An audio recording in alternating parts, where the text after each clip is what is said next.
So thank you so much for coming and speaking tonight, Kerri.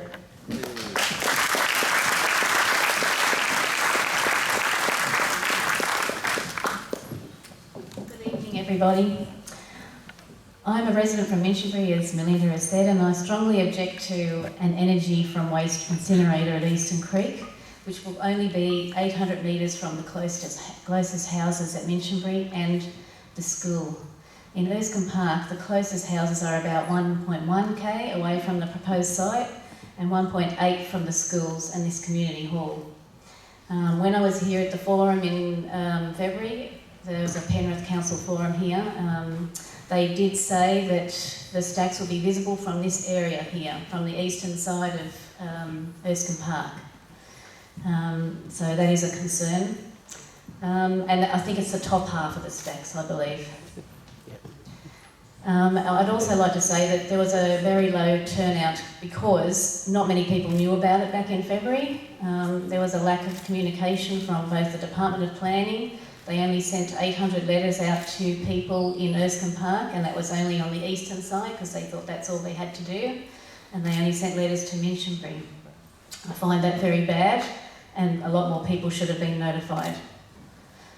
In the amended EIS, I've noted that there will be, and I think Melinda's mentioned this as well, there'll be lots of extra vehicle movements. I've equated it to be 3,000, just in trucks alone, 3,528 trucks per week, and that is 26,208 trucks extra per year.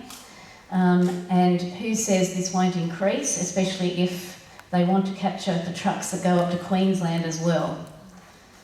Overall, this will cause more pollution, more traffic congestion and affect our health. Besides the pollution caused from current traffic and the extra traffic generated by this incinerator, we will have the following emissions: particulate matter, assumed to be PM10 and PM2.5, which are measurements, plus tiny particulate matter which can't be captured in the stacks. Hydrogen chloride, hydrogen fluoride, carbon monoxide, sulphur dioxide, oxides of nitrogen, which is known as nitrogen dioxide, heavy metals including mercury, cadmium, arsenic and chromium, gaseous and vaporous organic substances, and dioxins and furans. These are supposed to be in very minute quantities, apparently, but I don't know about that. This just scares the living daylights out of me, and I know many fellow residents feel the same way. We don't want any more pollution to go into our air, even if they say they're in low quantities. I find it very insulting that Dr. Mark Stanbuck, who was at both forums, at Minchinbury and Erskine Park, which I attended both, said that, oh, it's nothing, there's more pollution coming off the M4 and the M7. Well, yeah. I'm saying, sorry, but we don't want any more. We don't need any more in our atmosphere. We have enough now as it is. As Melinda said, we have bad pollution days already.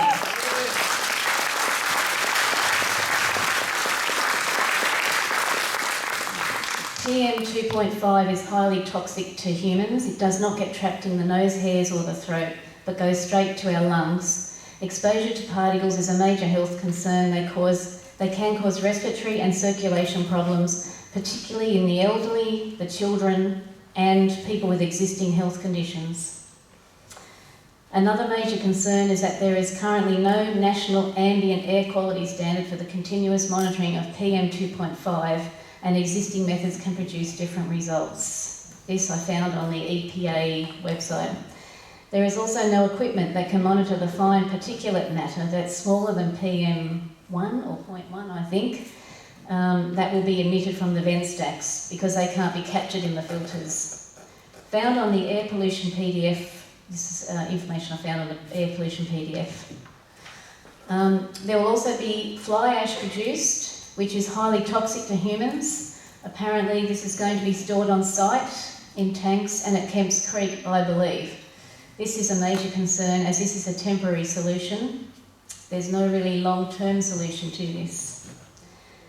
At the February forum in Minchinbury, the TNG reps could not guarantee that emissions would not harm us. So how can we possibly allow this to go ahead? They are saying we all need to reduce greenhouse gases. In particular, the EIS claims it will reduce methane from not burying rubbish in landfill. They say they're going to save 60,000 tonnes of greenhouse gases from the landfill, but from not going to landfill. And this is just an estimate. I really don't know how accurate that is. However, what type of emissions are we allowing to come out of the stacks and the poisonous ash just to stop methane?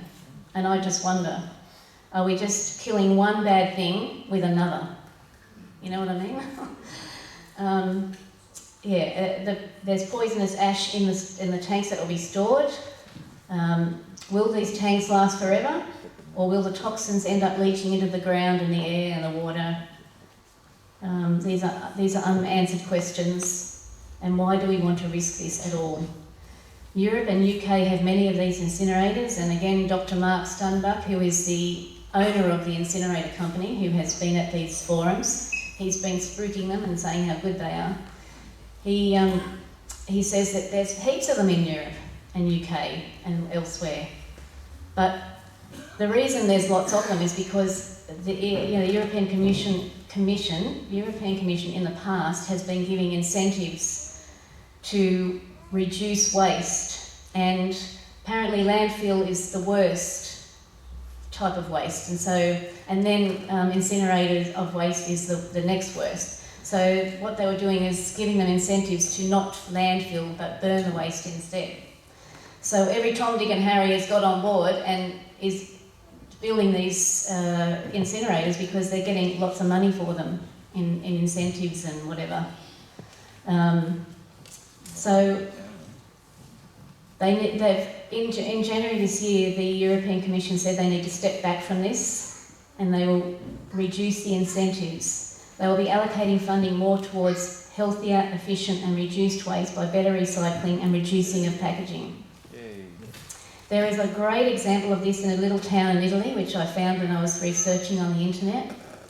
And they fought against an incinerator and they won. And in return, they said, we're going to fix the rubbish problem, and they're working towards zero waste. And what they did is they've come up with a system where they scan all their rubbish out of the bin, and it's all sorted and sent off to recycling. The council or the local authority set up a scheme where they give every household a compost bin and they educate them on how to do it, so no green or food waste was going into the bin. And they're really working really well, so I think that's a really great example. And there's another example that's just come out today that popped up. My husband sent me the link from the ABC website that a school in Adelaide, a primary school in Adelaide, is starting to work towards zero waste. And they've got all bins set out in their school, and it's all, plastic cans, paper, and all the kids are all putting their separate waste into them, and they are going to have no waste going into landfill at all. So that's excellent. And I think this is the way of the future. The incinerators are the past, and the future is recycling and going towards zero waste and getting our manufacturers on side.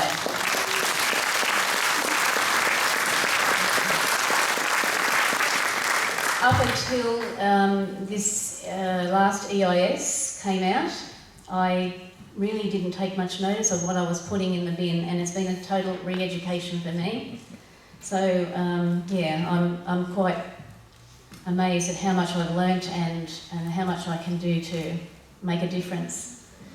This facility must not go ahead. It is very wrong.